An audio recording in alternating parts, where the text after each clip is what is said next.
Assalamualaikum warahmatullahi wabarakatuh. Perkenalkan, nama saya Aji Kusumawardana dari program studi Agribisnis Universitas Trunojoyo Madura dari angkatan 2018. Di sini saya akan menjelaskan tentang manajemen produksi agribisnis pada komoditas ubi kayu menjadi produk jadi, yaitu keripik singkong. Di sini untuk pendahuluannya sendiri adalah pembangunan ekonomi menitik beratkan pada bidang pertanian dan industri yang berbasis pertanian atau biasa disebut dengan agroindustri. Tanaman ubi kayu merupakan salah satu tanaman palawija yang dapat digunakan untuk makanan pengganti atau sebagai tambahan makanan pokok. Di samping kegunaan lainnya seperti pakan ternak, bahan baku industri, dan juga sebagai komoditi ekspor, Kabupaten Tuban pada tahun 2017 sendiri merupakan sentra produksi pada komoditas ubi kayu dengan produksi sebesar 79.002 ton, merupakan urutan kedua di bawah komoditas jagung. Dengan adanya industri pengolahan ubi kayu menjadi keripik singkong akan membuat nilai tambah pada komoditas singkong. Adanya industri pengolahan komoditas potensial daerah juga akan meningkatkan kesejahteraan masyarakat di sekitarnya. Selanjutnya tentang pembahasan di manajemen mutu produksi, di mana pada kualitas produk di sini saya mengedepankan pada performance, di mana produk yang dihasilkan memiliki ciri khas kemasan, warna, dan nama merek yang unik dan berbeda dengan produk sejenis yang ada di pasaran.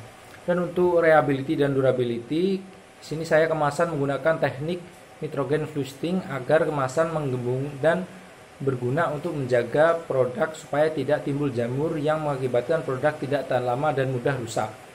Selanjutnya pada conformance to specification, di mana desain produk sesuai dengan standar produk makanan ringan yang ada di pasaran. Untuk konsistensi di sini pada produk keripik singkong ini tidak pernah berubah, mulai dari rasa, kualitas, dan juga kemasan.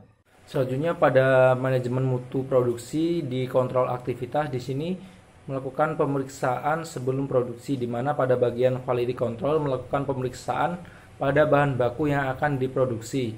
Mengingat bahan baku ubi kayu sangat mudah busuk dan menjamur, sehingga proses penyimpanan bahan baku disesuaikan dengan standar sehingga tidak terlalu lembab ataupun tidak terlalu kering.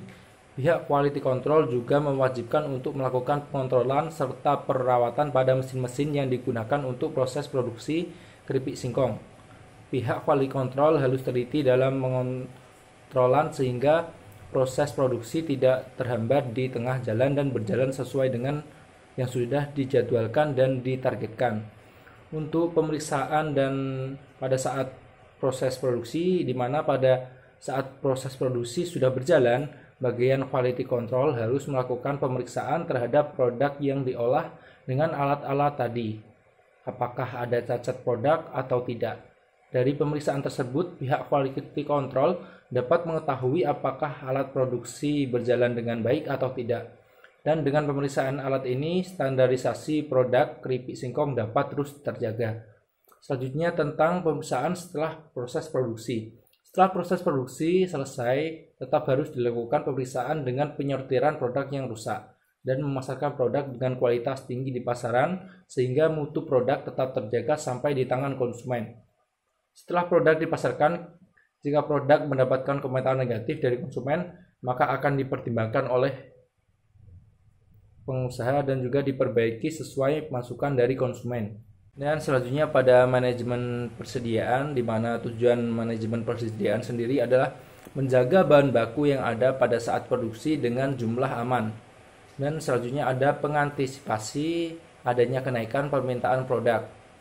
Yang ketiga ada mengurangi resiko suplai bahan baku yang terhambat. Yang keempat ada mengantisipasi adanya kenaikan pada bahan baku produksi. Dan yang kelima ada dapat menyesuaikan dengan menjadwalkan produksi sesuai kebutuhan dari perusahaan dilihat dari permintaan produk. Selanjutnya ada memberi waktu perusahaan dalam mengadakan pembelian bahan baku sehingga tidak akan terhambat pada proses produksinya. Selanjutnya melakukan operasi persediaan dengan biaya yang minim. Selanjutnya ada manajemen persediaan. Di sini untuk perhitungan manajemen persediaan, kuantitas optimal atau di sini saya menggunakan EOHI, di mana diproduksi 89,44 kg dengan bahan baku sejumlah 10.000 kg dengan biaya tetap Rp150 dan biaya simpan 15%, serta harga bahan baku per kilonya adalah 2.500. Dan pada manajemen perhitungan manajemen persediaan untuk TCC diperoleh hasil 16.770 dengan hasil TOC 33.542,04. Dengan safety stock saya tetapkan sebesar 20 kg dan biaya safety stock diperoleh hasil 7.500. Untuk total biaya persediaan diperoleh dari TCC ditambah TOC dan juga ditambah dengan biaya safety stock diperoleh hasil sebesar 57.812,04%. Dan untuk reorder point diperoleh hasil 100 dengan estimasi waktu tunggu 5 minggu dikali dengan 20. Dapat disimpulkan dari perhitungan manajemen persediaan EOQ-nya sebesar 89,4 kg dengan TIC 57.812,04 dengan reorder point sebesar 100 kg. Manajemen pemeliharaan, perawatan yang digunakan adalah perawatan prediktif, perawatan berjalan, dan juga perawatan darurat.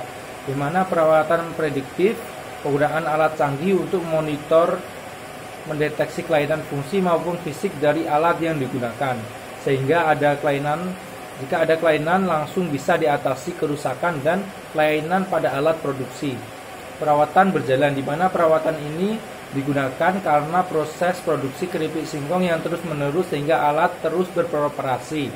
Perawatan ini dilakukan dalam 3 bulan sekali. Selanjutnya pada perawatan darurat, di mana perawatan ini dilakukan jika terjadi kemacetan atau kerusakan mesin produksi yang tidak diduga saat proses produksi sedang berjalan. Proses ini biasa tidak perlu pemberhentian seluruh alat kerja karena bagian produksi lain masih bisa berjalan. Manfaat dari perawatan mesin adalah yang pertama, mesin dan peralatan produksi yang ada dalam perusahaan dapat dipergunakan dalam jangka waktu panjang. Yang kedua, pelaksanaan proses produksi dalam perusahaan dapat berjalan dengan lancar. Dan yang ketiga, dapat menekankan sekecil mungkin terdapatnya kemungkinan kerusakan-kerusakan berat dari mesin dan peralatan produksi selama proses produksi berjalan. Yang keempat, ada peralatan produksi yang digunakan dapat berjalan stabil dan baik sehingga kualitas produk dapat terus dijaga. Yang kelima, ada dapat menghindari kerusakan-kerusakan total dari mesin dan peralatan produksi yang digunakan sehingga untuk biaya operasionalnya tidak membengkak. Dan yang keenam, ada apabila mesin dan peralatan produksi berjalan dengan baik, maka penyerapan bahan baku dapat berjalan dengan normal.